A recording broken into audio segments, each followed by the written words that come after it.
პათოლოგია იქნება თუ არა პათოლოგია, ცხადია ბავშვობასთან არის დაკავშირებული. ორი საკითხია, ხო, აღზრდის მიმართულებით. ერთი არის, როდესაც ბავშვი ჩახშობილი იყო ყოველთვის. მისი გამოხატვის თავისუფლება მაგალითად, ბავშვს არ შეეძლო თამაში, ბავშვს არ შეეძლო კითხვების დასმა და მუდმივად იყო რეპრესირება ბავშვის არსებობის. ამ სიტყვის გულისხმობა არა მაინც ფიზიკური არსებობის, არამედ ადამიანის ბავშვობაშივე სჭირდება კვლევა, სამყაროს შემეცნება, რაღაცა ჩარჩოს ფარგლებში ცხადია და სანქციების ფარგლებში კი ბატონო, მაგრამ ეგ მიმართულება. მეორე მიმართულება არის პირიქით, როდესაც ზედმეტ ინდულგენციას დებ ბავშვში.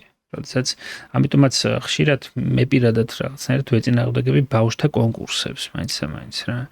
იმიტომ რომ არის ეს არის უზარმაზარი ტვირთი ბავშვისთვის.